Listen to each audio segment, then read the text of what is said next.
All right. Welcome, everybody. My name is Tony Saramatis with Truly Wow. We are ARA's marketing and communications partner. Welcome to ARA's Continuing Education Series webinar for September 2024. And we're thrilled to share a recording of Todd Case and Dave Baker's presentation called Surviving the Streets, an intro to situational awareness for today's repossessor. We've had a bunch of requests for replays of recordings from the last NARS, and this one was at the very top of the list. We're going to be the plan is to offer replays or remakes of some of the NARS presentations, past NARS presentations, as part of ARA's continuing education series going forward. So before we start, I just wanted to go over a couple of quick housekeeping items. We've got everybody on mute, or if you have unmuted, we just ask that you stay muted, just to keep background noise to a minimum. So this one's a little different. This is a recording from a live presentation that Dave and Todd gave to the Indiana Professional Repossessors Association. That's a mouthful for me.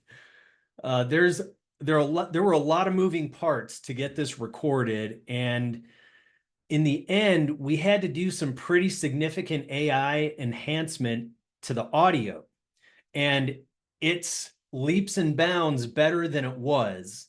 But even still, there are parts of the recording where the audio is essentially unintelligible. But Todd and Dave do a great job of explaining what's going on in context. So if you pay attention and you pay attention to the video and then listen to what Todd and Dave say either during or after the video, then you'll more than likely have a pretty clear understanding of what's going on. Todd is actually with us. He's going to join us at the end for some Q&A, but this presentation is a full 90 minutes. So if you would, use your Q&A button and not the chat button. The Q&A button at the bottom of your screen, if you don't see it, there should be a little circle with 3 dots that says more underneath it. Just click that and there should be a Q&A button.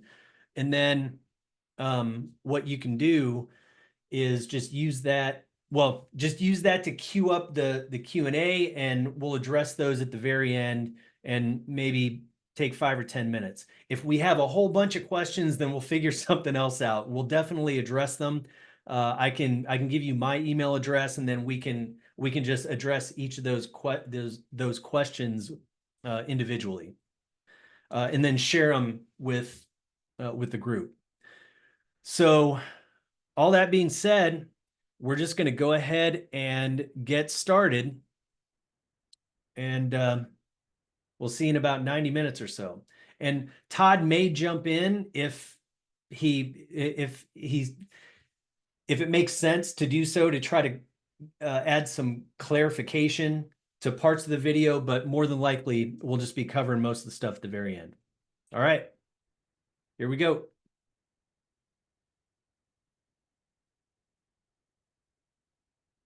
I want to thank everybody for coming to this for us. It was kind of a last minute. I apologize for that.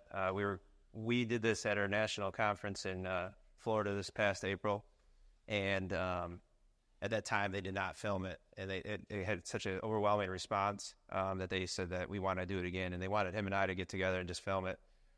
So I put together the idea for my own state association. I'm also the president of Indiana's association, to do it for us. And at that time, David reached out and said that, hey, listen, I'm willing to fly to Indiana. He's from California, and we can redo this again as a group and then film it that way. So we're here. We appreciate everybody that came. Yeah, thanks, everybody. Can you hear me okay? Yeah, pleasure to be here. We'll do introductions in just a minute, but I am Dave Baker with the American Recovery Service. I'm the COO there. But, yeah, it was a great turnout. Did 3 sessions at NARS this last session. And we had some really great feedback. So I'm a little rusty on the material, to be honest with you. Todd is really the mastermind behind putting all of this together. I just, just make it look good. Maybe some disagreement in that. All right, so obviously this is called Surviving the Streets. It's an introduction into situational awareness. It's something we experience in our industry that there's a lot of agents that are lacking situational awareness. And likewise, there's a lot of our lenders and partners in the industry that don't understand what we go through on a daily basis. So this is hopefully, at the end of this, you guys will understand a little bit better. So a little bit about me. Obviously, I'm the co-owner of Indiana Recovery Service. I own it with my wife, Darcy. I'm also the president of Indiana Professional Repossessors Association. Before starting into the repossession world, I was serving in law enforcement from 1998 to 2014. You can read through that yourself, but I went through several different positions while in law enforcement. The one I liked the most was criminal interdiction and canine. There's a picture of me actually with 4 pounds of marijuana that we seized together. And then in this county, actually, at the time of this presentation in April, I don't know if anything's happened since then, but we still hold the highest record for the largest cash seizure in Hamilton County, Indiana. So that was something we did on 465, my partner and I at the time.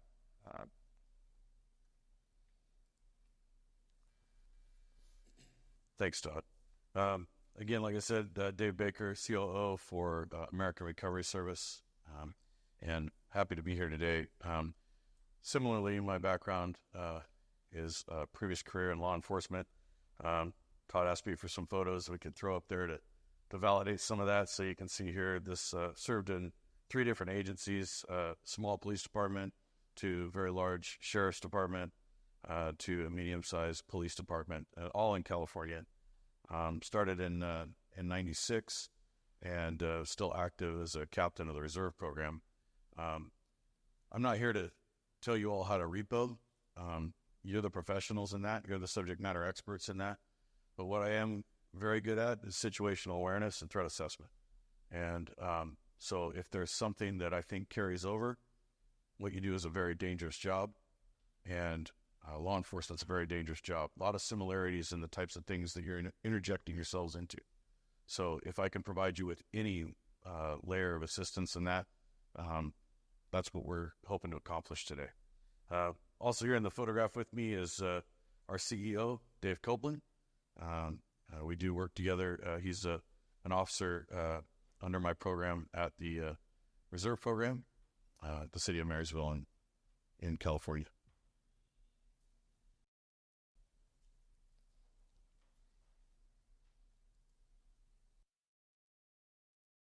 Begin with breaking news. A tow truck driver is gunned down overnight. His vehicle left riddled with bullets. The deadly shooting took place in Chicago's East Garfield Park neighborhood, and police are still trying to piece together exactly what happened.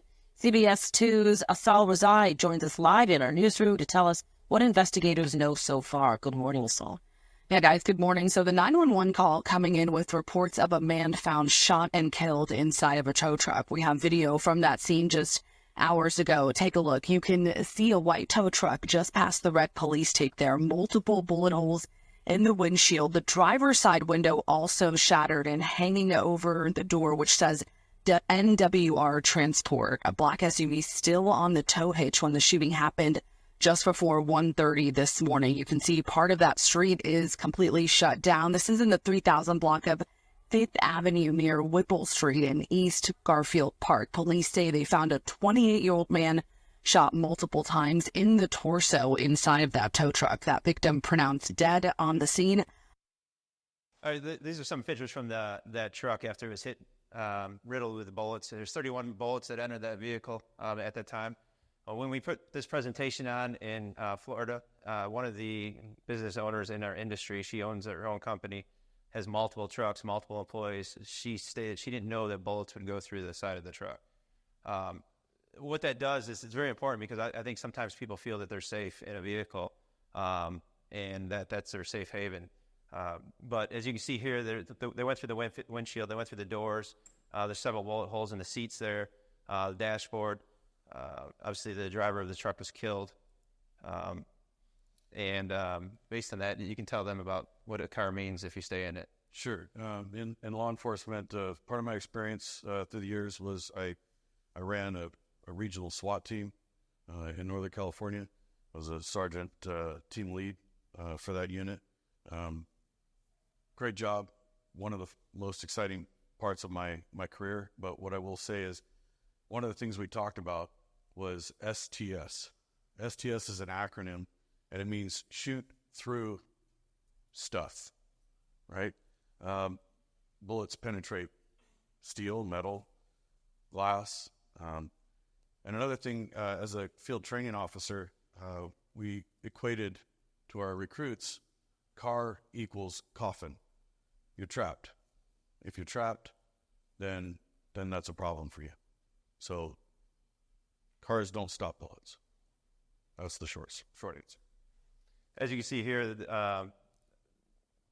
majority of those bullets entered the vehicle. This truck did not have any video cameras in it. It's one of the things that we push in our company, and you all should be doing the same thing in your pre-trip inspections. I mean, make sure your equipment's working right. I still, to this day, I don't believe they found out who did this. The drivers that left there, they didn't do anything with the vehicle on the back of the truck, so they don't know what the motive was here. But without those proper tools, there's no way of finding out what happened and get that guy off the street. Obviously, it's no secret that the world around us is changing. When we grew up, I don't know if most of you guys remember this or not, but your mom and dad probably told you get home when the street lights come on. Can you imagine doing that today with your kids? Just letting them out there, no cell phone, no pager, no nothing, and come back when the street lights come on. It's something that we just don't see anymore in the day-to-day. Just back when I was in law enforcement, one of the first times I started in law enforcement, the first person I pulled over would say something like, yes, sir, no, sir, very courteous. One of my final days in law enforcement, it went to, do you know why you're stopping me? Do you know who I am? So the world's changing as in a whole. There's a lot of disrespect. I don't know where that starts from or where it ends up, but we're starting to see it on the streets within law enforcement as well as our jobs as a repossession agent. You guys can see here, when we put this on, it was kind of funny. Well, not funny, but ironic. That was the time that OJ passed when this video showed up. But you remember the OJ Simpson chase? That's what was happening back in the day. I mean, you'd have vehicle pursuits every once in a while. Today, they're happening all the time. Every time you turn around, a cop is trying to pull someone over. They're running from them. They know that our judicial system has changed a little bit, and that we can't do as much as we used to be able to do. Therefore, they're trying that. Dave, you want to elaborate on that other one? Sure. My microphone seems to have had a wardrobe malfunction. This other photograph I submitted to Todd. This is actually, that's actually me in early 2023. I was in my coffin and I was attacked. And this is me getting out of my coffin and engaging this armed suspect, armed with knives, baseball bats, and then a mag light. So as you can see, we're engaged in a physical altercation there. He caught my boot to the chest.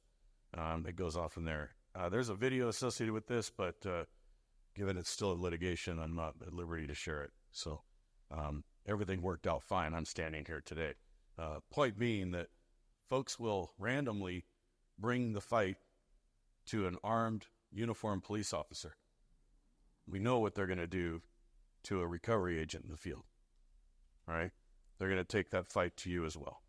And with your situational awareness, and through my situational awareness, I was able to react to this before it was too late. One of the things to take away from this occurred at the police department where Dave works in the front lot. So what do we do when we repossess a vehicle, right? We report that to law enforcement, and at which time, what do? They're giving that debtor, the consumer, the information on where the vehicle's at. So 9 times out of 10, if that person wants a car back, where are they going to go? They're going to go to that address. So just like Dave that was here, and not saying Dave was there for an extended period of time or not, but he happened to be there, that person may have came there wanting to harm a police officer. Where are you going to find the most police officers? Police department. Same thing in our situation. They want their vehicle back. They want to cause harm to the agent. They just took their car for whatever, X, Y, and Z.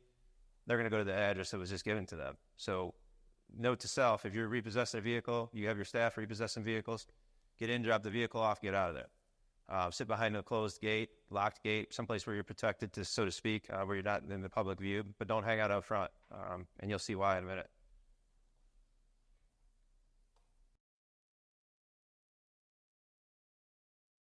Deadly mass shooting just outside Indianapolis in Greenwood, Indiana. That shooting left 3 people dead overnight and injured 2 others, including a 12-year-old girl.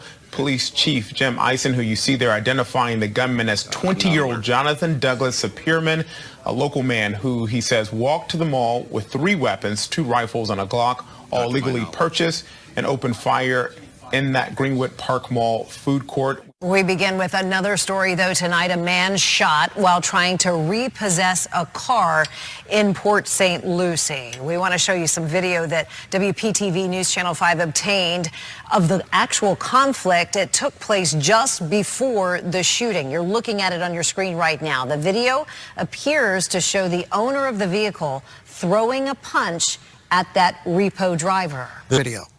Get out! Get out! This is private property! Get out! Get out!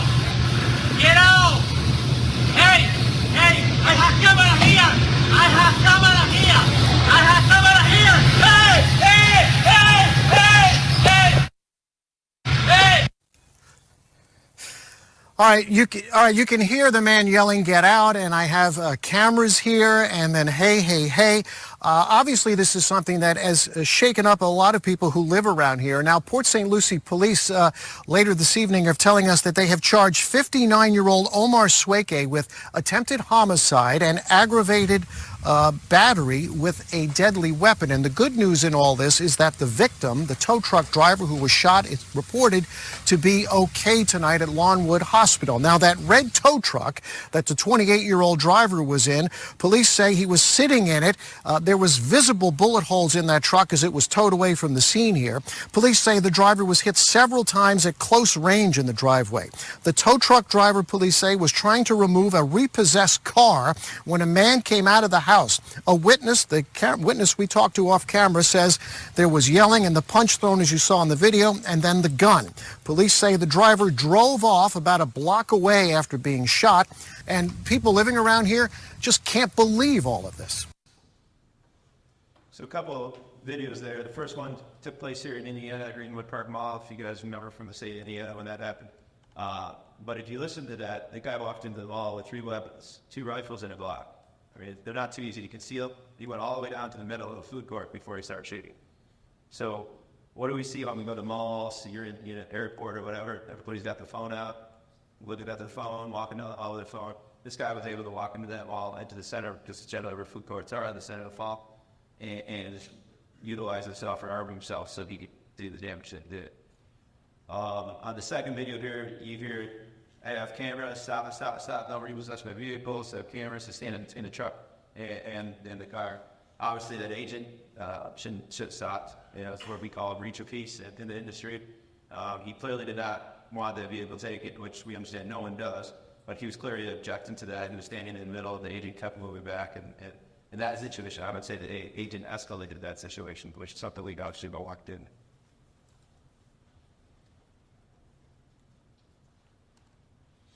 Just outside, yeah. So you can see here, just a couple little still clips, but you come home and watch the news, and at night, what do you see? Violence on the news every night. The school shooting, you see that the mall shooting, so forth. It doesn't stop. This is something from our industry, the website in our industry, which you can see here. This is last year. I think last year was one of our deadliest years for repossession agents. At the time that we put this presentation on, or I did this presentation at the end of last year, I think there was 54 repossession agents killed in the light of duty. At the time we put it on this year, from January to April, I believe the number was almost 54 again. So already this year is more violent than it was last year.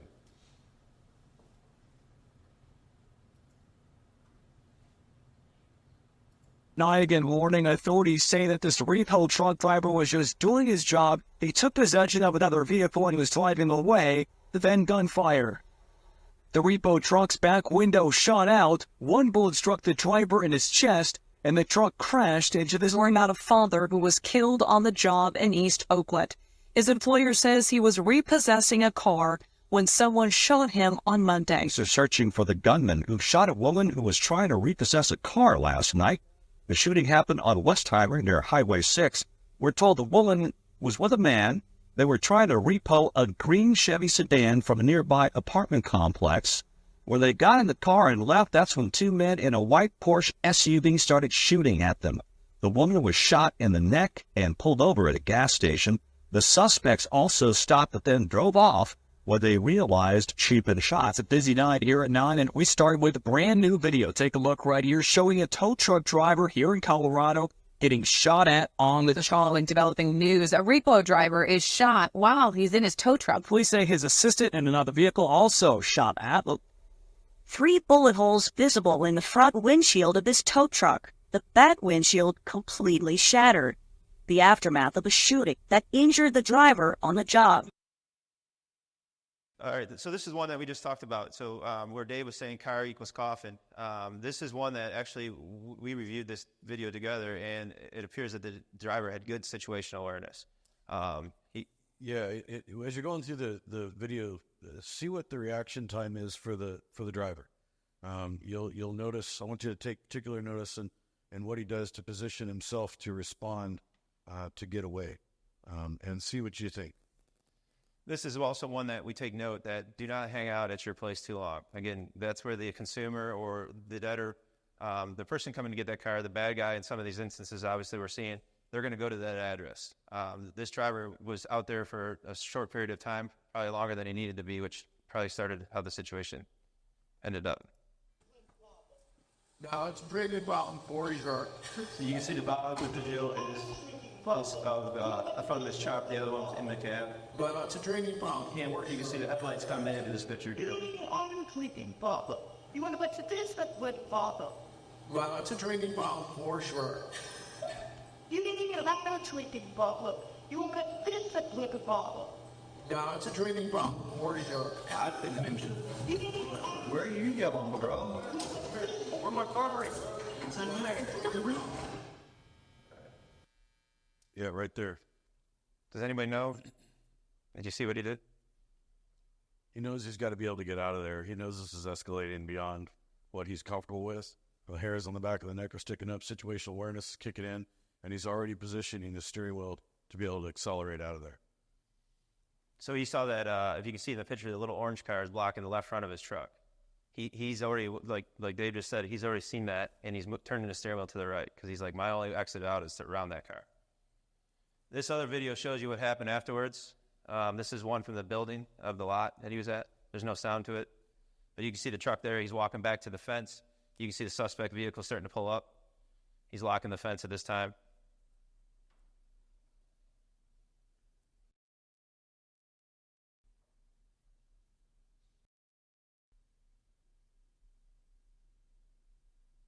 He's walking back to the truck. And you can see the suspect jumping out or coming out of the vehicle to confront him.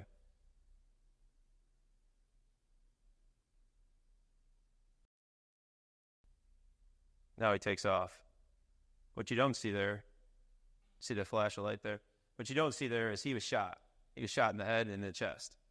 The truck, because he made that movement, because he was situationally aware of what was going on and made that movement, had the truck in gear already, he hit the gas, they shot him, and his foot stayed on the gas. He went kind of in a half circle, 180-degree circle, and hit a transformer, power transformer that was there. That was what the flash was. That flash subsequently scared those two people off, which probably saved this guy's life.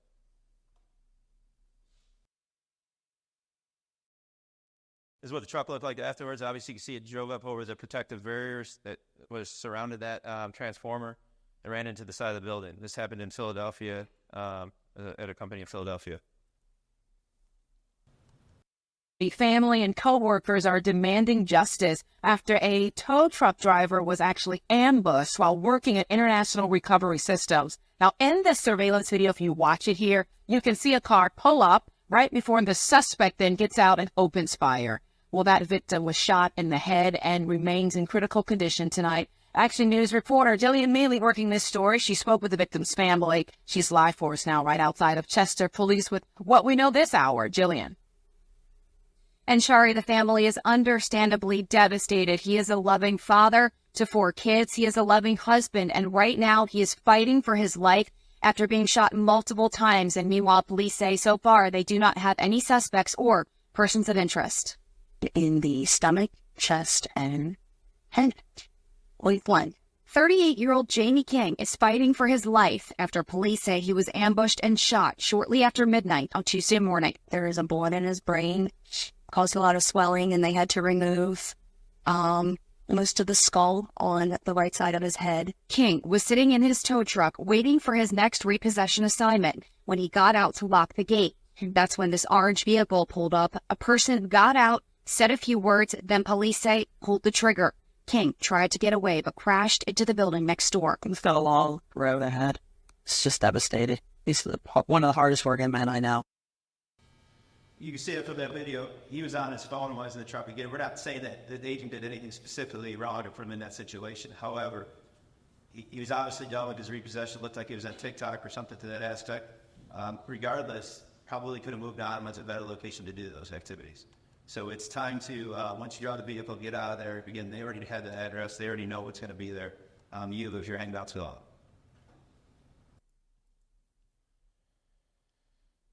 This is something we're starting to see a little bit more. Obviously, the industry's violent.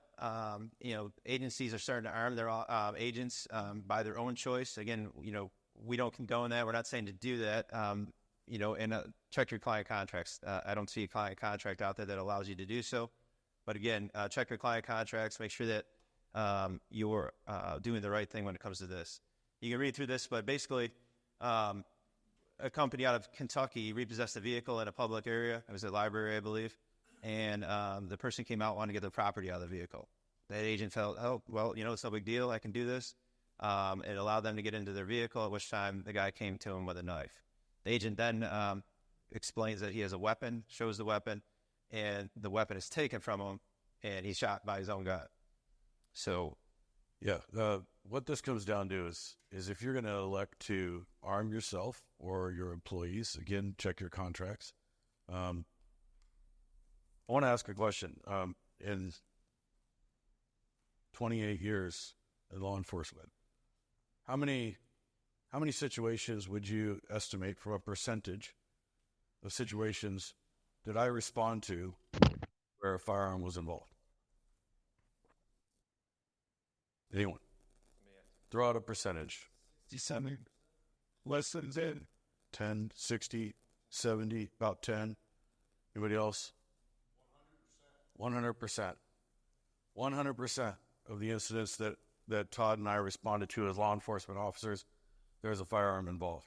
Does anyone know why? Because I brought it. At least one, maybe two, maybe three, sometimes four, depending on the detail and how I'm positioned that particular day. So this agent brings his own firearm. All right, granted, it was bringing a gun to a knife fight or a knife to a gunfight, but then what happened? It got taken from him. That's training. That's training. That's being aware of what your capabilities are. All right, so you really need to think long and hard, check your contracts, and ensure that you're not putting yourself or your people in greater risk because they don't properly know how to handle the equipment, whatever that equipment is that they're provided. Great job with the answer. And guys, understand that you can read it in the news, you see it on videos all the time. Even law enforcement officers who have extensive training in weapons retention and proficiency run into this issue. Sometimes they use their weapon when they shouldn't. Sometimes they're disarmed and their weapon is used against them.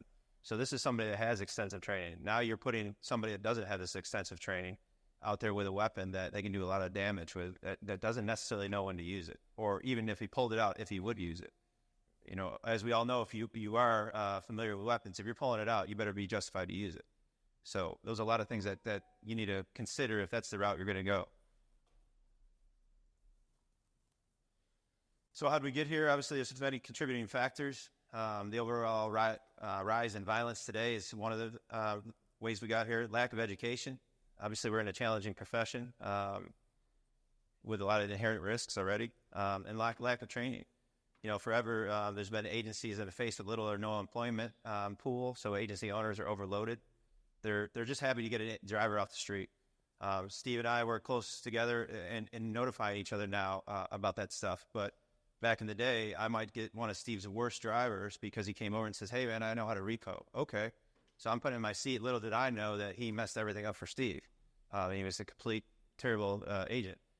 And then increased distraction. You know, back when we started in law enforcement, we didn't even have computers. You know, you had a radio in your car, and that was it, and you know, your gun and maybe a shotgun or something. Today, not only in law enforcement, but you look in the repo world, we got computers, and we got, you know, different tablets, and we got, you know, cameras and everything else going on, where it's a constant distraction, not to mention cell phones. You see here one of our trucks, just generic setup, but you got cameras running on the one side, you got your iPad mounted in the middle, that's telling you them where to go and where the accounts are. You got your video screen is showing up on the dash, it's showing you what's going on outside of the truck. There's a lot of things going on now. He's probably got a cell phone too mounted somewhere, and then, you know, he's trying to navigate all that while trying to do his job and look out the windows. Not to mention at night, as you can constitute too, these devices are on. What are they going to do on the inside of a vehicle with the windows up and everything like that? Yeah, you can't see. Causes a backsplash. Yep. So we have all this, and now you're pulling into a neighborhood, and you got all this going on. And you're supposed to be able to, number one, find the address. Number two, make sure that nobody's, you know, you're seeing something that might be a threat to you, as well as navigate all these different devices. So what is situational awareness? Basically, in short of it, it's what's happening around you in an effort to identify the potential threats or dangerous situations. What's a threat to you? That's what it is. It's you being able to realize what a threat is, number one. Number two, being able to do something about it. So what do we do to increase your situational awareness? We train. Based on your training and education, your situational awareness may differ from one person to another. Obviously, I think Dave's and I's situational awareness may be better than some of your guys' out there. Why? Because we trained in it. We've been trained for years in you know, making ourselves aware of these situations and learning what some of the indicators are leading up to these situations. But it doesn't mean that you have to be a police officer, ex-police officer, be in the military or security officer or anything like that to have situational awareness. You can train yourself to be aware of this and look for the factors that lead up to it. Understanding, too, the situational awareness is a perishable skill. It's something that you have to continue to practice, you have to continue to train on, and continue to utilize in your daily activities. Where do you sit when you go to a restaurant? What are you always facing? I'm always facing the door. And if I can, I'm facing the door and the front counter. My back's to the wall. My kids know it. My wife knows it. My friends know it. We walk in, the kids go, that's Dad's chair. And that's where I sit. So why? Because right now you are all at a disadvantage. The first somebody walks through that door, who's going to see it first? We are. So that's the reason why that we're doing that. It's the same thing when you know, you need to train yourself. Where's my disadvantage at? Where am I looking to see the disadvantage?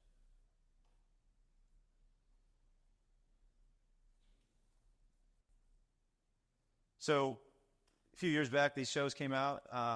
Basically, what we're trying to show here is say goodbye to the cowboys. These guys, these shows that came out, actually one of the companies that Lizard Lick was an actual repossession company. I believe they're not still in it doing it. I don't know. They're down near you guys. Are they still in business at all today? John, they're closer to you. Are they, you know? They're Carolina's on it. But regardless, I don't believe they're still in business. They actually showed up to one of our national seminars. They were asked to leave because of unprofessionalism. But they portrayed repossession as kind of a joke and that anything flew. Unfortunately, it's not like that. And fortunate for us, we have better training than these guys ever had. And that's what goes into this. So how do we better ourselves? So we develop, we structure, we equip, and execute. For our own company here, we developed a field training program to train the team that we have here. And we use a certain number of people to do the training. 1 to 2 people will do the training. It's the same people every time. These are the people that they don't cut corners. They understand what it takes to train somebody and get them accustomed to the job. And then you want to structure this. You want to incorporate a policy and have that in place. Guys, if you say that you're going to do something and not have a structure for it or a policy in place to do it, you're not going to follow through. It's not going to be consistent every time. And equip your team with the proper tools. And I'll get back to this a little bit more, but you know, one of the tools we're using now is, you know, unfortunately, bulletproof vests and body cameras. Equip them with the tools. Don't just talk about it. If you talk about it at your training sessions or your meetings and say, hey, I'm going to get you body cameras and bulletproof vests, so you guys feel a little bit more, you know, rest assured that you're a little safer, and never do it, that means nothing. So make sure that you follow through and you develop it, you structure it, and you equip it, and then you execute that plan. You actually do it. Our training manual, or basically our training program, is you're hired, you go through, you're onboarded, and then you start day one in training. We do daily observation reports each day. This is something that was big in law enforcement. It was a way for us, the trainer, to track the new trainee and what's going on. Obviously, day one, there might be a lot of not observed. It doesn't meet the qualifications or specifications that's desired. But at the end of this, it's a pattern to show us that, hey, this person was progressing. They were learning the things that we need them to learn. This is what we use to track it. We train an agent for about 10 days. It might sound like a small amount of time. But at the end of the 10 days with this, we're able to see that they progress from one position to the next and are adequate to that we feel to go out on the job.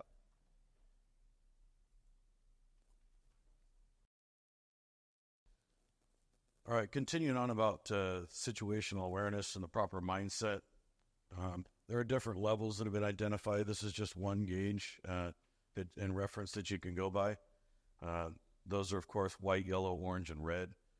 It just gives the mind something to focus on when you're articulating the various levels of situational awareness, and kind of gives you something from a color-coded perspective to go by. White, of course, you're relaxed, completely unaware of the surroundings, and you're generally unprepared. This would be taking a nap at home on your couch with the ball game on, right? So that kind of gives you an understanding when you're training your folks about situational awareness. Yellow, you're relaxed and you're aware of your surroundings, but you're actively scanning. You're looking for threats, but you're ready to respond if something happens, right? Orange is focused. You have focused awareness. You're monitoring potential threats with a high level of observance and, of course, a heightened state of alertness. This is when you're out and you're performing your daily duties, right? You're out there repoing cars. You're looking for the unit. You're running from your run sheet. Okay, this is you. All right. Red, you're in the thick of it. All right. You're making decisions that your life and the lives of others may depend on immediately. You're actively responding to a threat and you're taking action. Whether that action is to remove yourself, which is paramount, remove yourself from the situation, or it's to react to save your own life, or in the sense of law enforcement, or your family, the life of another.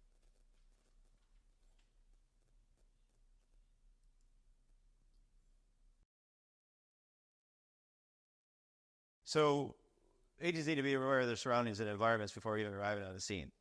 This is something you got to start teaching your guys, that situational awareness doesn't start when they get to where they're going. It starts from the moment they get in that truck. What do you see as you're entering a neighborhood or parking lot? Are you entering through the only exit? That's a huge thing, and I'll show you a video in a few here why that's so important. Where is the target location in regards to where you came in? It's important to know how far away from your destination, how far away your destination is. You can see there on the map there that it shows a street, but there's two different ways to get to the address. You go up the road that is showing you, or you can go around the corner. You can go continue going straight, make a left, and come back down. One of the things that we prefer that we don't do is drive by the residence. Okay. Especially if the residence says there's some concern, you have never been there before, something you may have information on that there's some violence there, whatever it might be. But we prefer that you don't. So we would go up and go around the corner and come up and park in a tactical position so that we can get out and check and see if that vehicle's there. So why would we do that and not just turn up that street? Well, because I don't know what's further up that street. If I was to continue to follow that path that it's telling me to go, I'm going to go further up a street that I don't know what's at the end of it. Here you can see on your map that it looks like there's an exit there, but it could be a bigger subdivision where you don't really see where that road goes. By coming up this road that's shown here, making your left come back down, it's here because you just came in here. So that's that. Hey, if something hits the fan, I can put this truck and drive and go, and I'm going back out the same way I came in, and I know I'm hitting the street that I'm familiar with because I just came in there. So take notes of the vehicles that are in your area as well. Do any of them pass you, then turn around immediately? Are there vehicles in the area that are occupied? Somebody's sitting around in the area that are watching you and you don't really notice it. vehicle turns around once you come in, they know what you're there for. If the vehicles are out for repossession, they know what a repossession truck looks like. And like I just explained, know the layout of the area before and position your vehicle to facing the exit. If something goes wrong, you won't have to think about which way to go. You're just going to go out that way because you know that's the exit.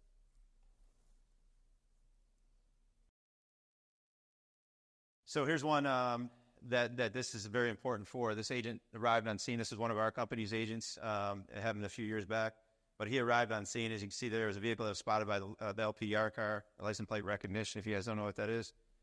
The agent drove past the wanted unit and backed up to VIN it. So that vehicle was already told it was there. They kind of told him exactly where it was. So he drives by it, parks in front of it, goes back to VIN the vehicle, then backs up to it. He's facing now the same direction that he came in, not came from, but came in. So he's facing away from the area that he was familiar with.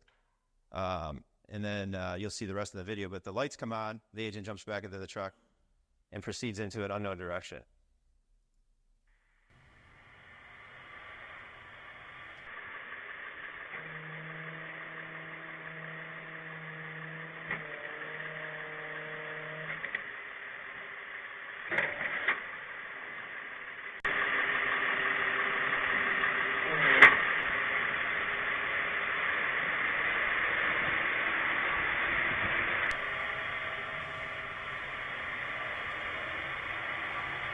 So he's got the butt up and he's calling it up, and he notices it's an all-wheel drive vehicle.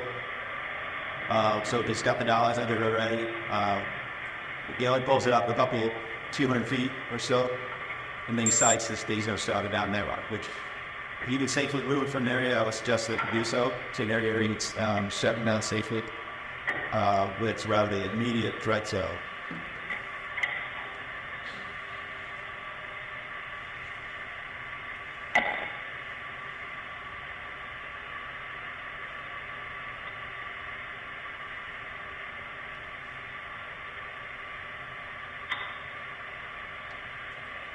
And what just happened right there? See the car? The headline shoot. Something's in the area. Situational one of those. Somebody's got keys to that vehicle and come up close.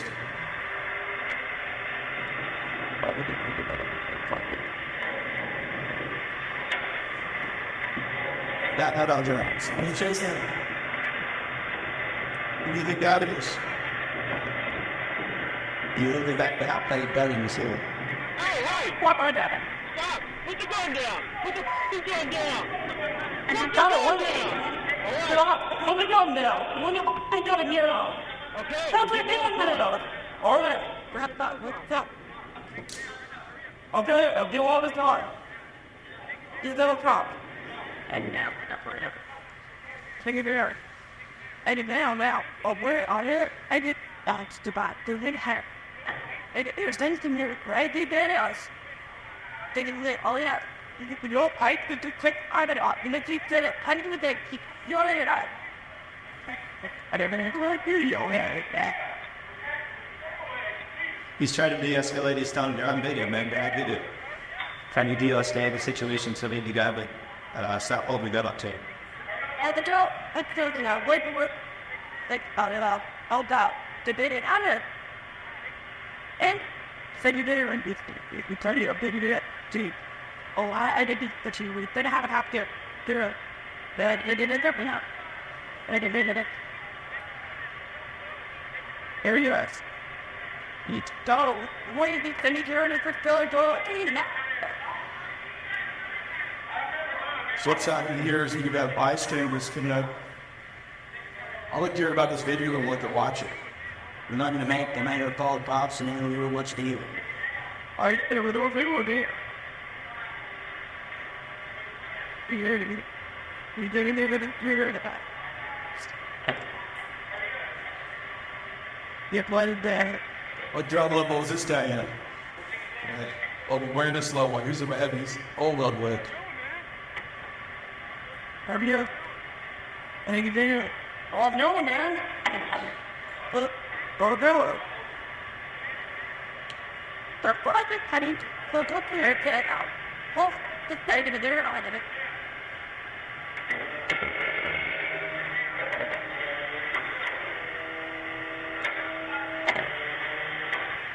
of your my please thoughts so clever. And there's still guys in there with in this car. I try to see the picture, then to be like, we were still there back. So stood y'all right and take it out. Step my bug there. He didn't don't get cat out of that car.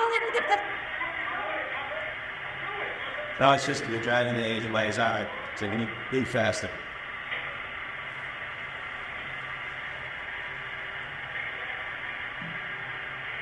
Well, go.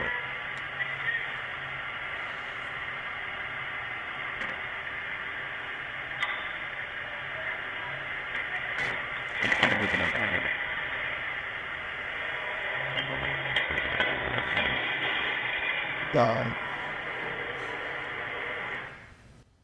So what happened there was the agent stuck around in the area, strapped the vehicle, gave that consumer, debtor, bad guy, whatever you want to call him in this situation, enough time to get there. And when he saw the lights on, he had the good enough situational awareness to realize, I got to get out of here.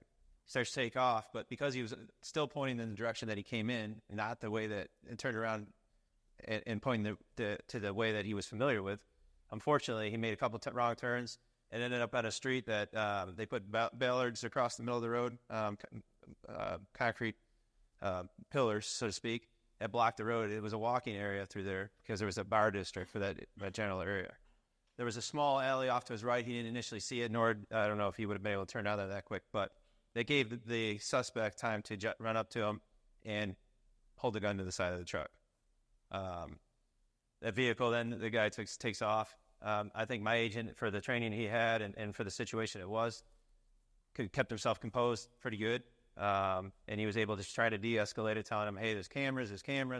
He actually yells to the person on the side, hey, he's got a gun a couple times. The girl, if you saw her, she was just, videoing it like Dave says, versus doing anything about it.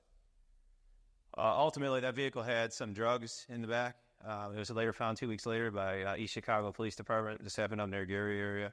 And they arrested the vehicle. We got the vehicle back. They ended up contacting us, but that's the reason for that. So this is one that we staged. This is a stage thing. One of my drivers, Jose, is actually here today. We did this. Basically what this is textbook, guys. We understand that every situation is not going to be like this, but what we want you to do is think twice about it. Repossessions, we hear a lot of repossession agents stating that, hey, man, I'm in and out in seconds. Nobody can catch me. I'm so fast. You don't want to be that fast anymore. You want to make sure, number one, you're not making the mistakes that could kill you. And number two, you're taking note of what's going on, because there's maybe a time to repossess that vehicle, but now might not be that. So take note of the windows for movement. I'll show this video simultaneously. There's no sound to it. But take note of the windows. Is there any movement inside? At night, you look for the TV glow and windows with lights on. Generally, this is where the people are going to be, right?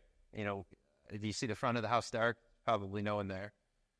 Be prepared with the vehicle's VIN numbers and have it ready. Spending extra time to search for a VIN on a piece of paper or a tablet or something as you're walking up, you're distracted. You're looking at something else. Have that readily available for you. Verify that. Move away from it slowly, like you belong there. Don't have your agents rushing like they look like they're running from something. That draws sometimes more attention, catches the eye of animals. In this video, you see my agent parks a couple houses down. He's walking up to the residence that the vehicle's at. The vehicle's about 2 houses away. Again, ideally, you'd want to be a little closer than that if you can, but if that's the closest distance due to the situation, then that's fine. He's got him in this yellow Jeep, and he walks up slow like he's supposed to be there. As he's walking up, he's looking at the window, seeing what's going on, and then he walks back slow. He's not running back to his truck. He's not causing a lot more attention to himself. And then as he's thinking, what do I need? What do I need to do? I mean, this is front-wheel drive. This is all-wheel drive. What do I need? So that should be in their minds as they're walking back. Am I going to need to get go-jacks out or dollies or drag this out in the street? What am I going to have to do? As you see, when he pulled up, I don't know if you noticed or not, but he already put his lift down. So his lift is already a couple feet off the ground. It's in the down position. He knows that when he gets back in that truck, now he can slide up back in front of the vehicle, hook onto it, and take off.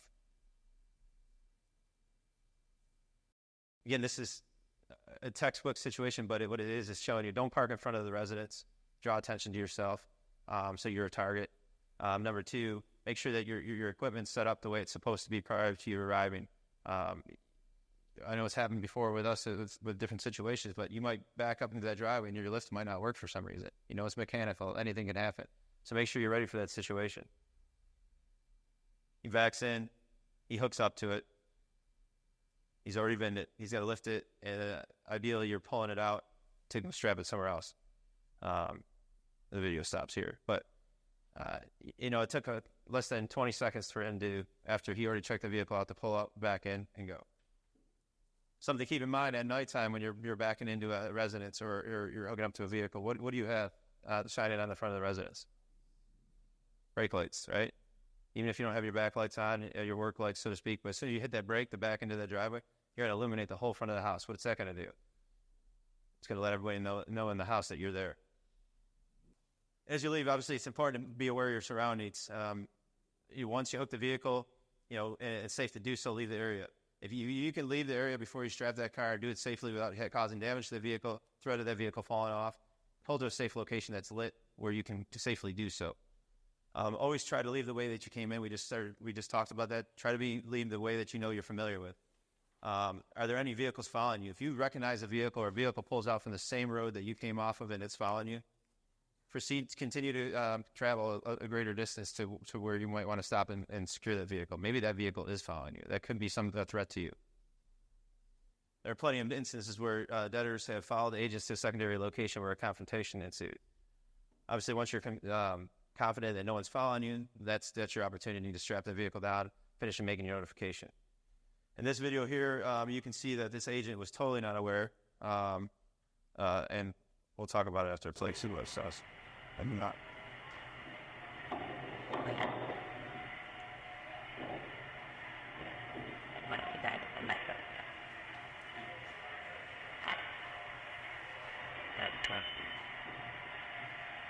So these are the process, the pumping gas in the truck is, if you don't know if you see it or not, but he's got a cell phone or so like this. He's with those going, the start of his bucket.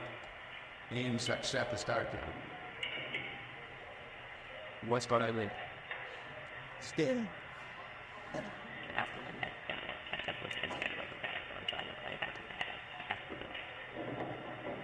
Still unaware of what's going on. That. How did you like about him? I didn't know done. I don't want that. So, and still, and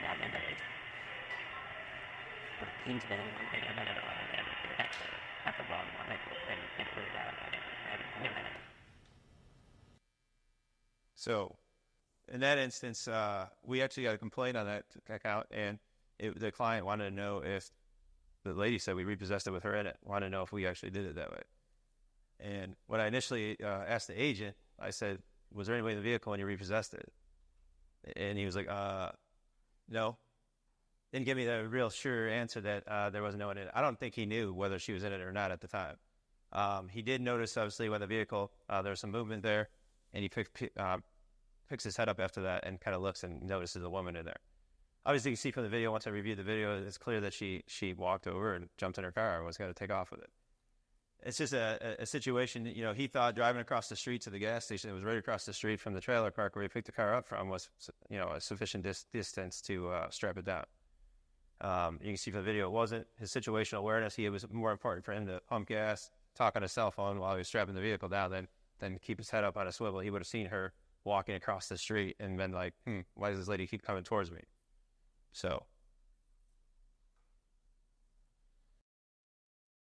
keep your element of surprise, stay alert, do not make contact. Agents have been known to make contact to obtain keys, to allow the debtors to remove property. Making contact opens the door for a variety of unknowns and potential dangers.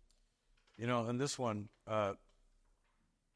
we need to believe what people say when they tell us they're going to do something, right? Somebody says they mean us harm, or that they're going to react in a certain manner.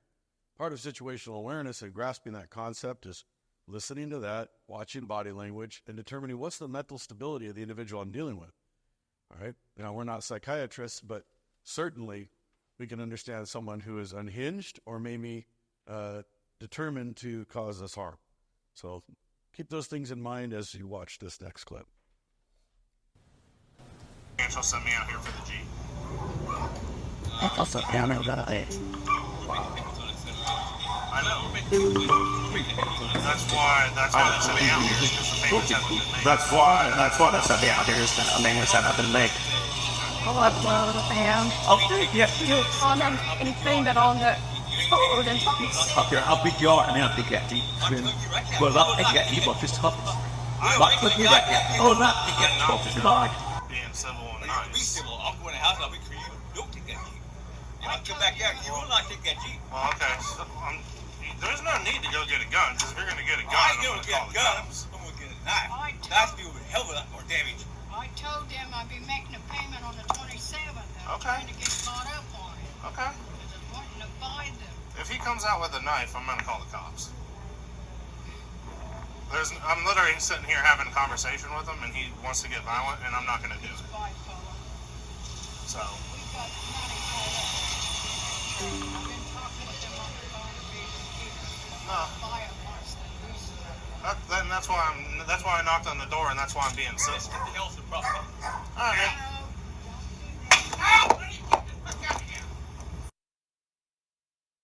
All right, so what do we hear in that video? You hear the guy saying, "You're not going to take my Jeep. You're not going to take my Jeep." I already talked. They made payments to the bank. You're not doing it. You hear him say, the agent there say that if you're going to get a gun, I'm going to call the police. And he's like, "I'm not getting a gun. I'm going to come out with a knife." Told him he's coming out with a knife. You hear the guy's wife tell him that he's bipolar. And then the guy comes out with a machete, 15-inch blade with a machete on it. The noise that you hear at the end was him smacking it on the metal railing. He didn't throw it or hit my agent or anything like that, but this has obviously brought some light to us that, hey, this guy needs some more training. He's obviously put himself in a situation. He was standing in probably a 3-foot by 3-foot little concrete porch with a couple steps. My agent was on one of the lower steps, so he's probably about this high to that guy. And as you can see, his body camera wasn't positioned in a good position to catch the whole thing, but that guy was at an elevated position from him. So it'd be like Dave and I talking right now, and this is about how close he was. I've got the high ground, right? The position that the agent is in is at the disadvantage, right? And I'm coming out with a machete, and we're this close. And we'll go into talking about distancing and edged weapons in a minute. But again, when people tell you they're going to do something, you need to listen, all right? That's an indicator, all right? They're acting crazy. Well, that might be because they've got a mental problem, all right? If they've stated they got mental issues, or that the wife has stated they got mental issues, create some distance. Create some distance. Nothing's worth someone's life or that confrontation. In that situation, he should have never been that close to talk to him anyways, because he was close enough where that guy could have reached out, could have hit him. He doesn't know what that guy had on him. Instead, he just continued to have this conversation. If you're going to knock on the door, back down to the bottom of the step or something like that. So you got 4 or 6 feet away from you, and wait till you see that person, physically see them. Watch where their hands are going. Watch their movements. Watch what they're interested in. Watch what they're looking at on you, and listen to them. Like he said, if they say they're going to do something, they're probably going to do it. The warning signs are there. The wife even said he's bipolar. The agent should have backed up. As soon as that guy went in the house, the agent should have left and just said, "Listen, I'll contact the bank. We'll figure out how we want to approach this," and left, or else backed up a lot greater distance. He told him he was getting a knife. That's probably what he was coming out with. He's lucky he didn't come out with a firearm. Sure. There's talk at the convention about making contact and, blah, blah, blah. Are you advocating no contact at all, period, or after these bad business? Because we make contact when we're trying to find parks, trying to verify address and stuff like that. There's some debate in the convention as to whether some people even want to do that anymore. But Well, I'm not going to advocate contact or not. What I would say is just like the last topic is check your contracts, know what your clients expect from you. But moreover, if you are going to make contact, and where contact is on your agenda, then providing you with equipment, training, and understanding and resources on how to avoid that contract. if the member stands not making contact in the act of the repossession, because it helps all of us if they get their property out and go smoothly and we get the keys, blah, blah, blah. But I think in more, I don't know, that makes sense. That you, Well, for our company, Indiana Recovery Service, what we do is we do not make contact. As in May of this past year, we don't make contact on any account. Volunteers are done over the phone, and we make arrangements to get those set up. Motorcycles are provided we can make contacts done over the phone. We do not make any physical contacts anymore. One of the things you said that's, you know, like you just saw that the slide about the guy in Kentucky, he allowed to get the personal property out of the vehicle. What did that guy do? The guy had obviously ill intentions. He came at him. He took his weapon. He came out with a knife, but then took his weapon and shot him. And making contact today, it's not worth it on the scene. Your agent is at a disadvantage. You don't know the person at all. You don't know. You're not like a police officer set up with the proper tools to protect yourself or subdue that subject. So I would say that we don't do it, and that's the reason why we know. They can come get the property from us. They can, bring their keys into us when they get the property. My agents are still very courteous on the scene. And if you can't avoid contact, somebody comes out and starts talking to you, that's different. We understand that. But there's a process there, too. I'm not going to sit there and allow them to clean out their whole vehicle. We've had instances where that's happened. You've seen it also nationally where that's happened, where it started out civilly, and then somebody else came into the situation, boyfriend, girlfriend, ex-wife, ex-husband, whatever, and they don't agree with what's going on. Now they just turn sour because we spent 15 minutes there trying to allow them to get all their stuff. Again, we're not trying to deprive anybody from their personal belongings, but all the states have processes on how long their stuff is stored and what that process is, and they're more than welcome to get their personals and their property from the vehicle. Just think about this. Escalation can occur if contact is not made. Now, if you are contacted in the field, like Todd just said, you deal with it, figure it out from there. It's just a fact. Escalation can occur if there's no contact that's been made. So, the agent in this video also heard his back to something with a weapon in their hands. Correct. That is correct. That is correct. It was seen that from the body camera footage that his back was turned to a subject who has threatened violence and now is acting on that violence. So, something else to miss. Yeah, walking away from that situation, once he said he went to the house, if you were going to remain there, like said, you told me back up. You make that back up and observe that door. First thing you want to do, unfortunately, like we would be probably have our hand on our gun or something like that. We don't have that as a repossession agent. So you need to create as much distance as you can. We're going to talk about that here briefly, but Steve was actually correct. As soon as that guy came out with the machete, now he just turns around. And I don't know why he didn't run away. I mean, at that point, you have to create your distance as much as possible, but he just walks away without even looking at the threat. It would have been better for him to walk backwards and continue to watch that threat, because if that machete's thrown, he at least can try to avoid it, right? With his back to him, he has no avoidance. It's going to go right in the back if the guy's got good enough aim. That agent, it was a terrible situation to be in. So this is what we're talking about. So 21-foot rule. Actually, you know what? I'm going to let you. So in law enforcement, we, for many years, were actively taught the 21-foot rule. It's a reference to edged weapons and surviving edged weapons. And essentially, during that training, the officers learned that when you are within 21 feet of an assailant armed with an edged weapon, that assailant can bridge that distance between themselves and the officer, that 21-foot distance, before the officer can draw its firearm from the holster and defend itself. All right. I know that seems impractical and impossible, but it's been proven time and time again. And it is definitely, so this is approximately 21 feet. We stepped it out earlier. So imagine an officer, a police officer, on the street with an assailant who has an edged weapon running at them full force and unable to draw and accurately fire and stop that threat before he himself or she herself is assaulted with that edged weapon. Okay? And I think we have some footage on that. Yes. And one of the things to consider there is that if you look at Dave and my distance apart from each other, there's probably not a room in your house, unless you have like a great room or something. No normal room in a house isn't going to be this big, right? let alone the area that you're going to end up talking to a debtor in and having this conversation in. You're going to be a lot closer to this. And this is with a trained police officer that has a holster outside of his, pants, outside that doesn't have to pull his shirt up.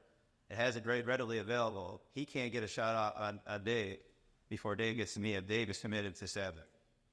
So just understand that when we have these close conversations with people, this is not just for your agent either. This is, talk to your team that's releasing property. Talk to your team that actually has an encounter with people.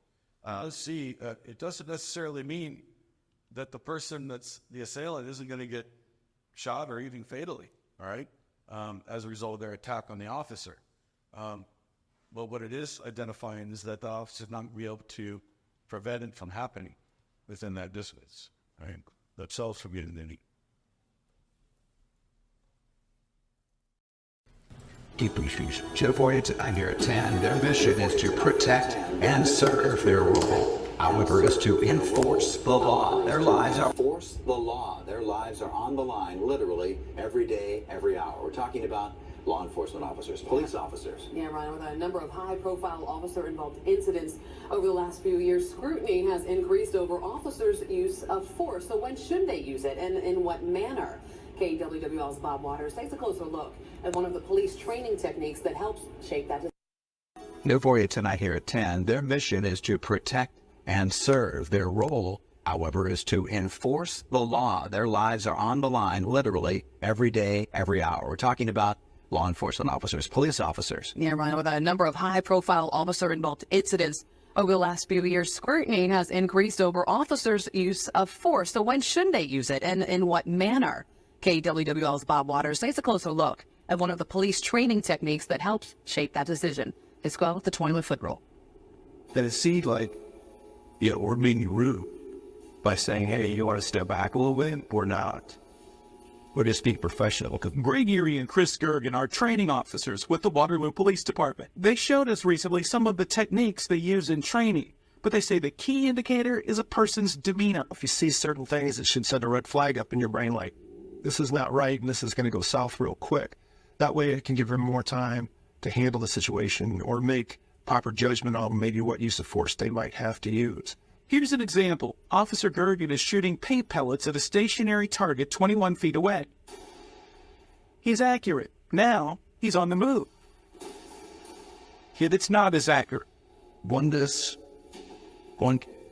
Now watch what happens when Erie plays the role of suspect and runs at Gergen with a knife. Again, the distance here is 21 feet. Watch how quick it happens.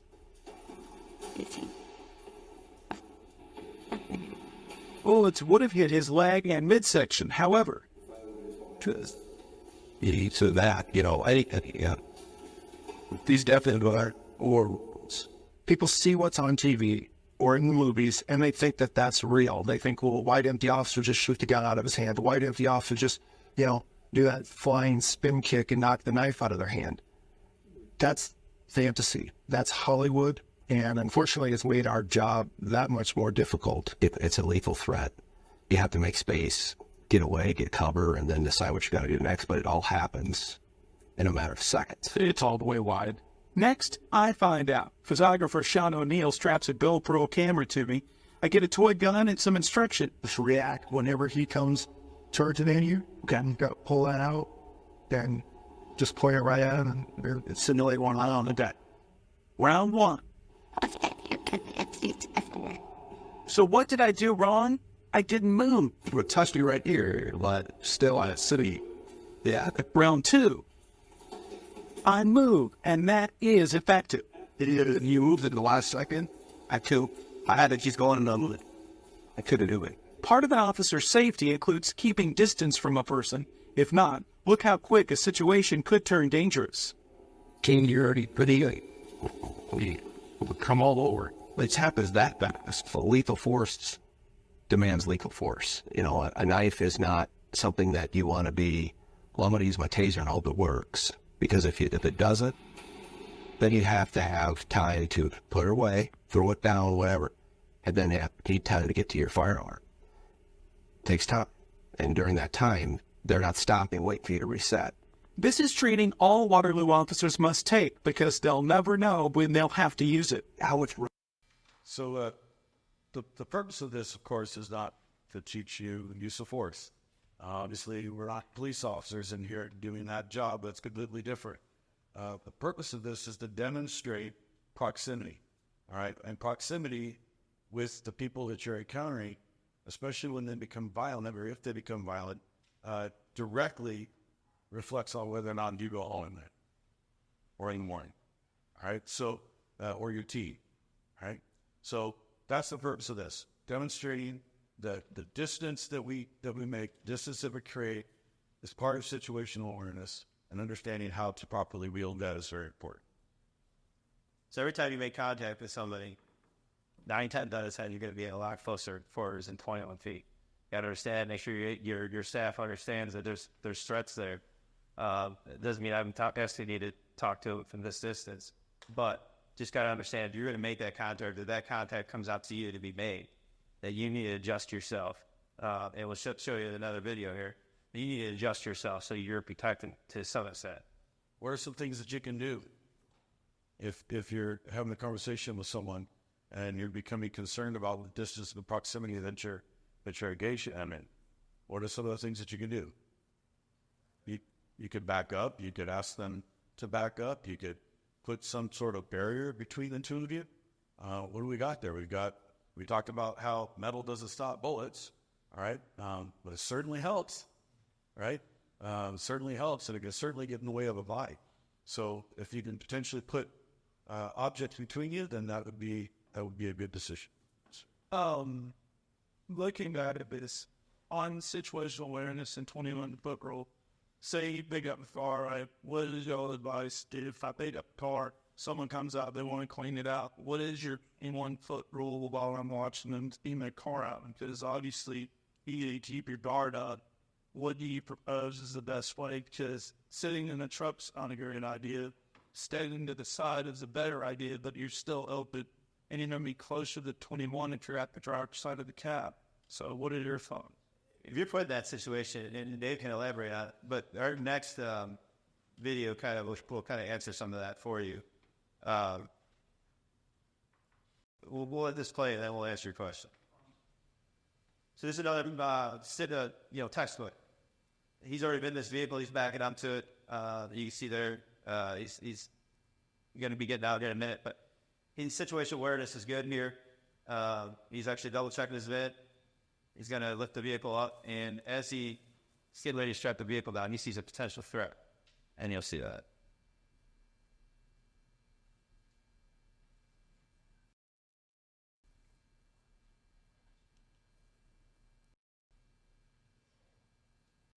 See in this video that's you guys see the threat that's coming. You guys walking up to the back area.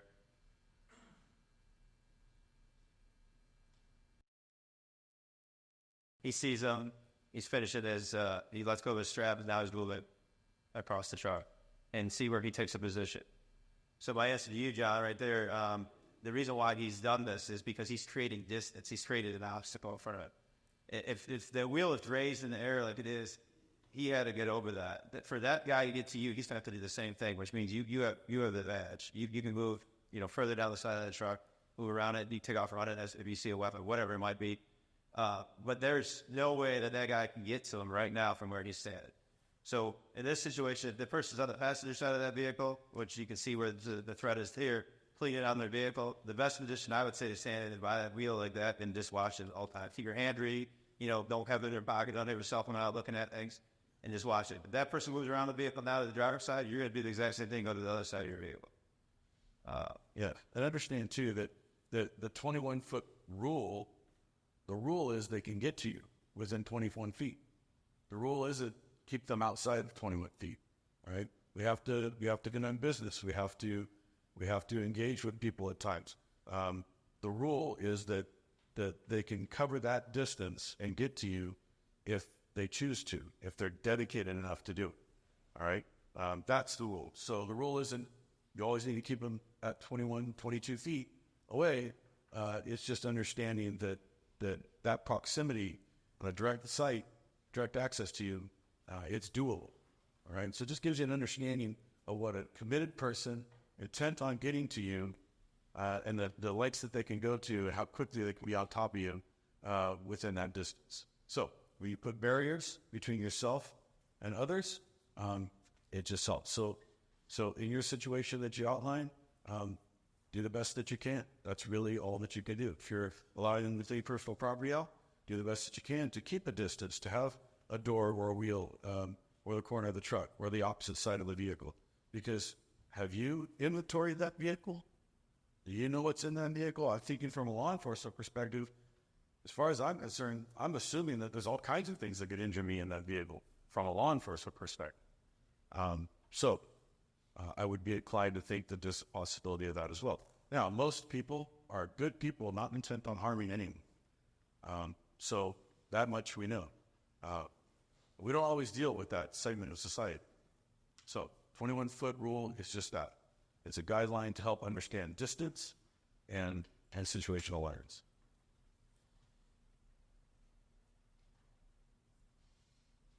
Yeah, there's this time too, to elaborate a little bit. You know, we this is where you want to watch the person too. So if they're cleaning out the car, like you said, that's where you can be sitting in your area that you be a little bit more protected in it. But watch what they're doing too. Like you just said, in law enforcement, they had the luxury. We had the luxury of we're going to be the first ones in that car. Once you're out of that car, you're not going back in it. You know, we're going to be the ones to search that vehicle, make sure there's no weapons in it. We don't have that luxury here. So they're going to go back into it, not knowing what they're going to bring out, but watch what they're doing. You know, watch to see if they're reaching for something or whatever, and watch what they bring out. You know, you might see that weapon come out. You see that weapon come out, that's your indication to back up a little bit further. What are they doing? Are they just tossing some knife, the steak knife that they had in their car off to the side? And then watch what they toss it as so. So remember, hey, there's a weapon over there. Did they pull a gun out? You know, whether or not they're pointing at you, now you know, hey, there's a gun involved in this fight. So just make sure that you're watching what they're doing. Could very well be that they have a properly licensed ability to own and possess and carry that firearm and then just remove it from the vehicle so it doesn't go with it. You don't know. You don't know. So be prepared to move, get out, get away. And this is something to talk to your front level office staff too. More times than not, we constantly find our staff, they're sitting there waiting for someone to clean out their vehicle after it's, or bring the property up, one of the two depending on what the time frame is. And they're sitting on their cell phone looking at whatever they're looking at versus paying attention to what these guys do. You know, these guys that come to get the vehicle, they still might have, you know, the interest of causing harm to somebody. And if your people are not focused on just a repossession, but your staff that is talking to the customers that they come in, that's going to be an issue. So if you can't avoid contracts, try to relate to what they're saying. Generally, this creates a commonality between you both. Try to be sympathetic if possible. Let them know the situation is less than ideal. Don't lie to them. I mean, so many times I've heard, you know, there's been years for our own company, but other people talk about it. I just tell them this, you know, this bank's fault. The bank screwed up, right? Well, we have lenders in the room today. Obviously, they don't want to hear that either because they probably didn't screw up, right? So the thing is, don't put blame on it. Isn't it less than ideal situation? We all understand that. It's not ideal for the consumer. It's not ideal for the bank. It's not ideal for anybody there. Obviously, we're just doing the job that we're hired for. Try to get the focus off it. I use this because as far as repossession goes, maybe you saw an old car in the garage. Hey, man, this guy comes out yelling and screaming at you, digging and F and this and F that, blah, blah, you're not thinking. You just mind off that. Hey, we've got cars that, you know, maybe that person for instance will be like, what is he talking about? You know, that's a cool looking old car. Are you restoring that? Do I care about the car in the garage? No, right? But what it's going to do is get this guy's mind off of it. I learned that in law enforcement when domestic situation, he was riding the Raven, wouldn't listen to us for anything. There was a picture of a fish on the wall with him holding this giant fish. I was like, that's a cool fish. Where'd you get that? You know, where'd you catch that fish at? He started telling me the whole story about fish. What do you think happened at the end of the story about fish? He was counting that. As he went through his whole story about the fish and how he did it, how the good times and this and that, same thing. You can find something to relate to this guy with for a minute. You're de-escalating the situation right now by talking to him, to get his mind off of what he's agitated about, you taking the vehicle. And then once you get him to de-escalate, then you can re-engage and say, hey, listen, man, I understand this is a shitty situation, so to speak. There's nothing I can do here to say. I got your vehicle hooked up. You got some of your belongings out. I can put a bit more into the bag for you if you wish, or you know, that you were cooperative. And you can do so. If you're going to do that, follow through. Send an email to the bank and to say, listen, he was cooperative on the scene. Did that mean anything on your end? And that way, you've done what you said you're going to do. Generally, those people are going to now cooperate with you and say, all right, man, I'll call it back tomorrow. I'll see what I can do about getting my vehicle back. So in law enforcement, we're taught not just situational awareness, but another term called verbal judo. You heard of this? Verbal judo? It's the ability to control and de-escalate situations and scenarios that are heightening through your words. And that's exactly what Todd is explaining here. He's utilizing his situational awareness, all right, understanding it's a high-stress situation. He sees an ability to, opportunity to de-escalate the situation through the use of his words, all right, engaging the person's mind and other things, and also creating some sort of engagement on a personal level with the individual. Because at the end of the day, we're just there to do a job, all right? And this person is losing one of the things that they hold most dear, which is their vehicle. We're obviously very possessive of their vehicles. So, verbal judo, de-escalate the situation, all right? You look for commonality. Look for an old car in the barn. You look for a picture of a fish on the wall. Whatever it might be, if you find yourself in that situation, if you're able to, give it a try. Better than watching it continue to spiral up or to add to it by yelling and screaming ourselves, right? Because that's just going to make things more difficult.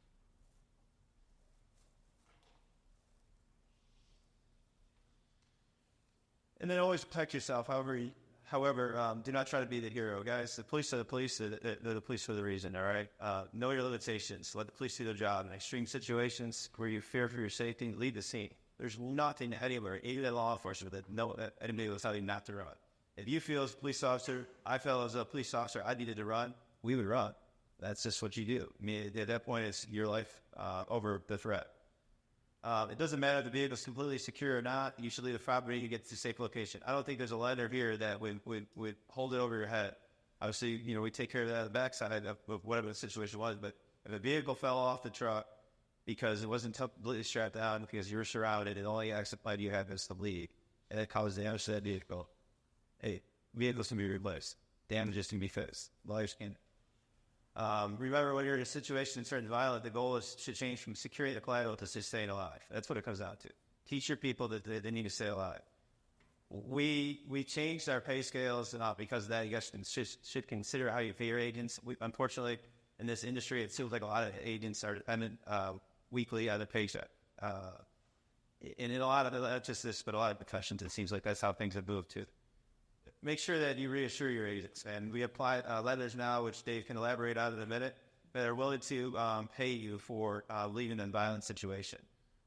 We also have agencies such as ourselves that are willing to contribute to that agent's pay in a situation that they left that with their warranted leave. And we're trying to encourage our lender farmers to do the same, because it's not worth recovering that collateral. There's a better time to do it. We understand that these agents, livelihood, their means of livelihood is recovering that vehicle. Change it to an hourly pay with some type of bonus. The more cars you secure, the more bonus you get. So that agent knows, hey, tonight I'm going out and making something. I'm going out. I don't need 15 cars tonight because, and that, hey, this is the one car. I got to get this. So do it. Because they're going to push hard to get that vehicle, which is great to assess. But if they're putting themselves in a more deadly situation because they continue to push hard, then that's not it. And there's appropriate time and place to repossess the vehicle. Sometimes it's, you might drive by a scene. It's just not looking good that night. There might be a bunch of people out there. There might be a lot of activity going on. Drive by it. You'll get it next time.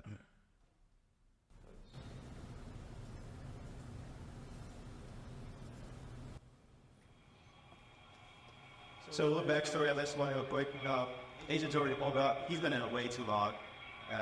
The car's an all-wheel drive vehicle, and I think he's trying to get somebody to come out of the house to get keys. He's talking to somebody in that house that's yelling out from the door. And now two people come walking up to him. You can't really see in this video, but the guy walks around it's actually the driver's side. It appears who's texting you side of this vehicle. The opposite side for where this guy is has dump. All right, let me hear the phone. Let me get up.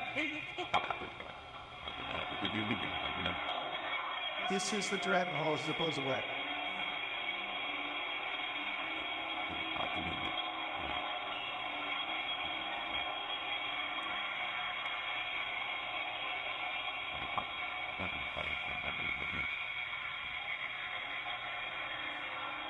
This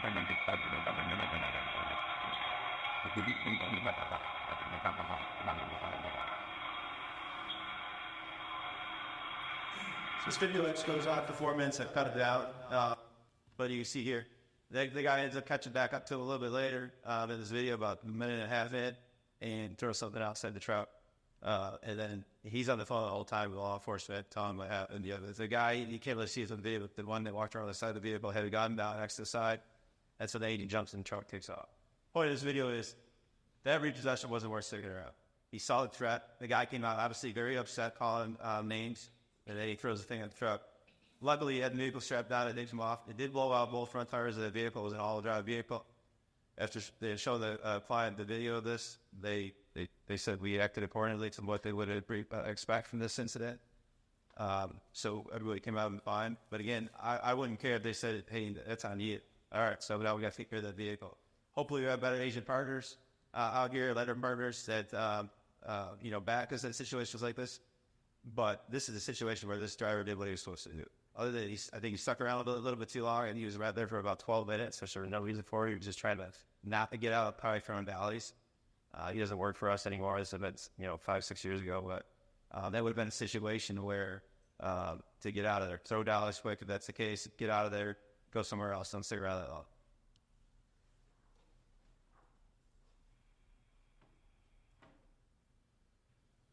All right, and then lastly that I have, and then there's a question you want.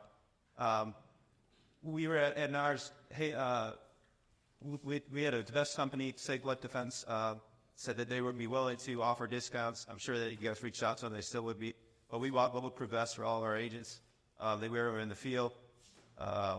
They're just a peace of mind. Again, bulletproof vest is only as good as what it is. It's going to stop bullets. Not every bullet, but it will stop bullets. So it gives you guys a little rest and security and assurance that that's going to happen. Again, it only stops bullets for this. Understand, folks, that there are various levels of protection for bulletproof vests.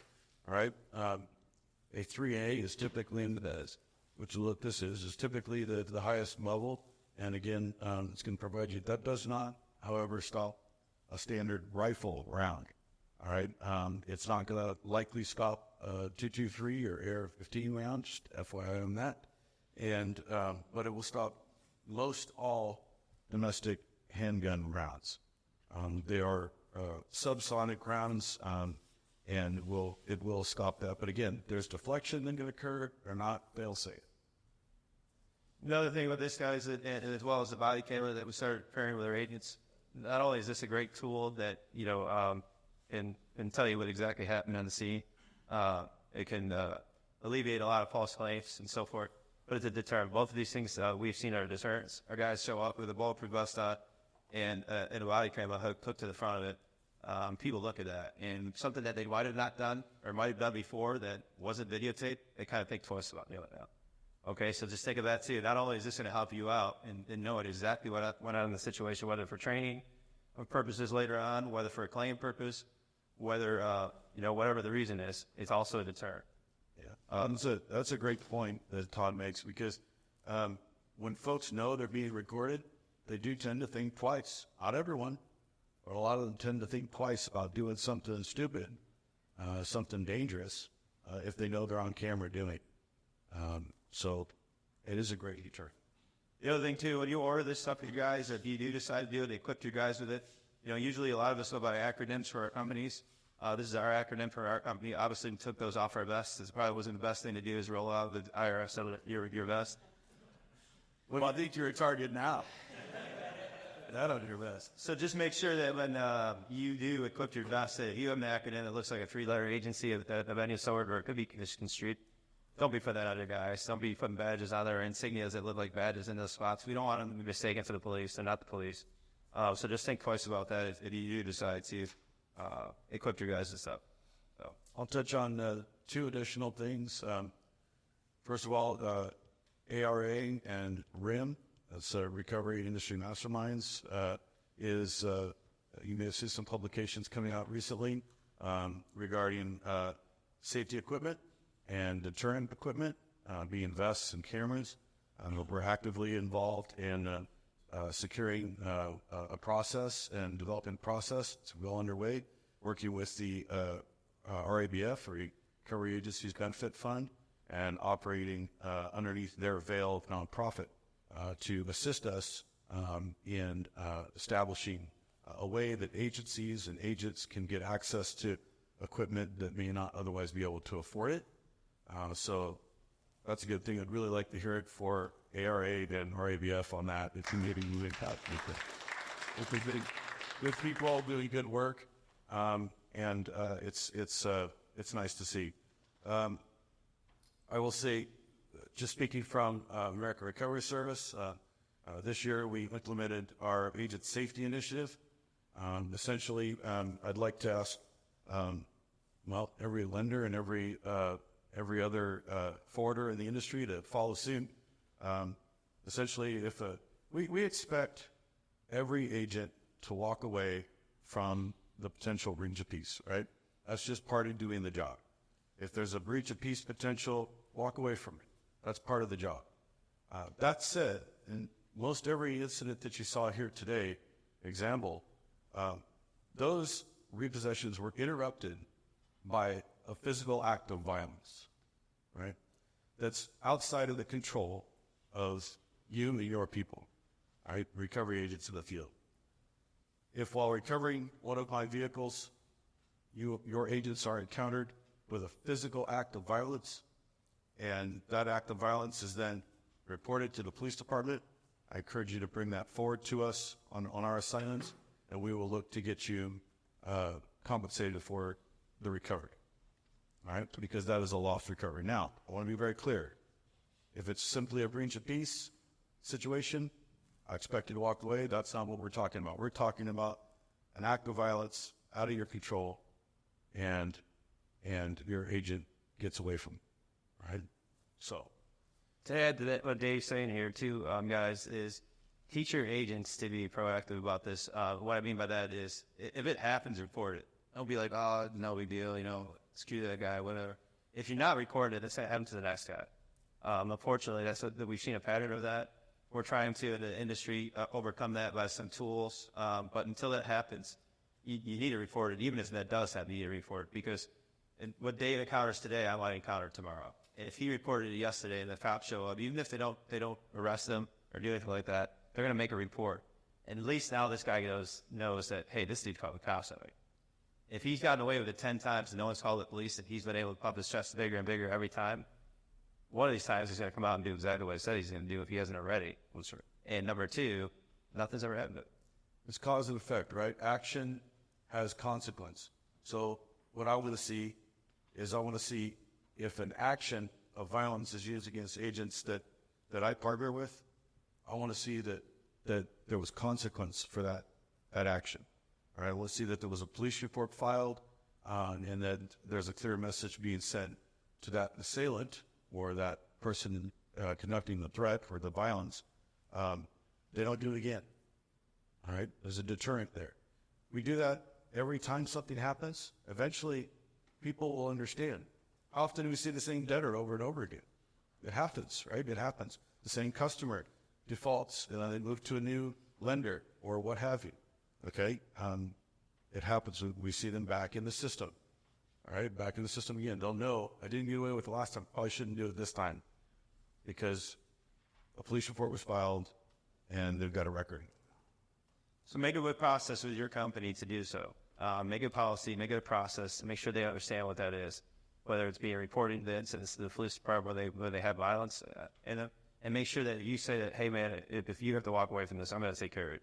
Make sure you install what that is. Make sure that if you're going to pay for the repossession, you're going to pay the agent, whatever it might be. We have a policy in place that we do that with ours. Similar to what Dave just said, if we can show the violence, it's been reported, we're going to take care of that agent, because we don't want that pressure on the agent. We understand these things happen. He's our frontline employee, and unfortunately, we're going to try to handle that on the backside with him, but it wasn't, it's not something that he did to prevent him from getting that vehicle. It was something that was brought to him that prevented him from getting that vehicle. So I've had a lot of conversations with agents in this exact situation, and there are so many police stations out there that won't take a report, not involved in this report, you at the show not seeing. So how, as a for discussing these things with the lead owners, what do you do in those situations to take care of the agents? And I think we call her that. This police station seems to well not take to report, but this happened to not happen. Yeah, so having 28 years in law enforcement, I can tell you that if the officers on scene are taking the report, then they're just simply not doing their job. I'm going to look right at the cameras when I say that. All right? Their job is to take police reports for criminal activity or civil activity if the civil activity is deemed to be potentially in violation of criminal elements as well. So it's their job to take the report. If they're telling you, no, I won't take the report, then I can tell you what I'm going to do. I'm going to ask to talk to a supervisor.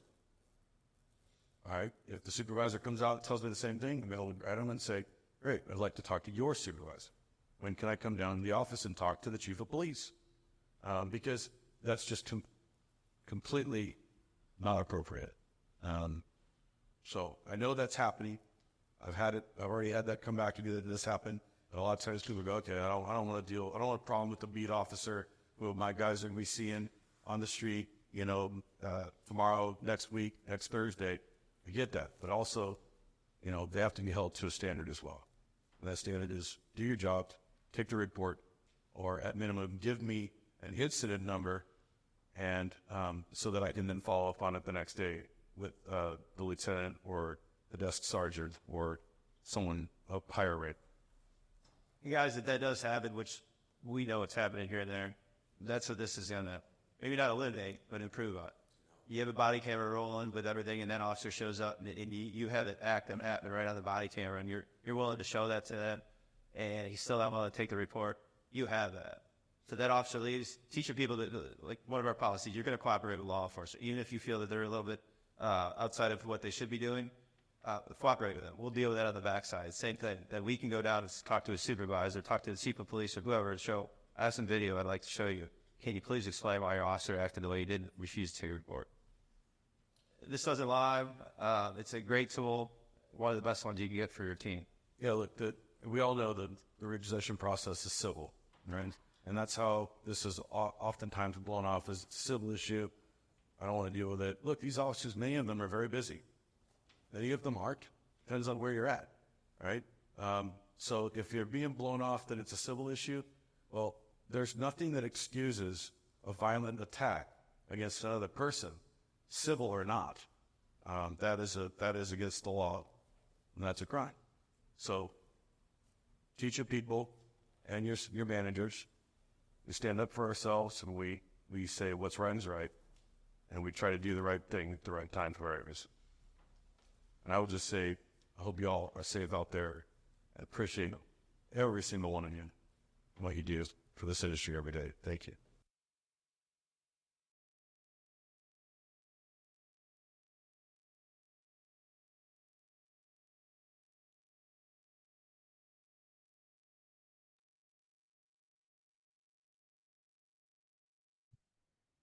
All right, everyone. So we don't have any questions queued up yet. Are there any questions? We've got, Todd Case is with us and available to answer questions, but we'll give him his time back if we don't have any.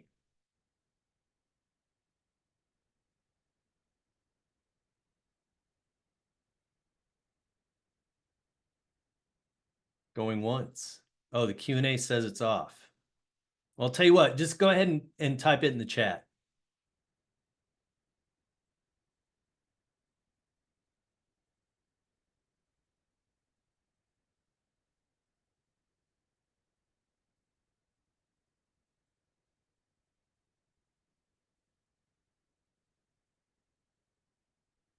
All right. Well, guys, what I'm going to do is I'm going to put an email in the chat. And if you have specific questions from this webinar, email them to me and we will compile them, get them answered, and send them out to the group.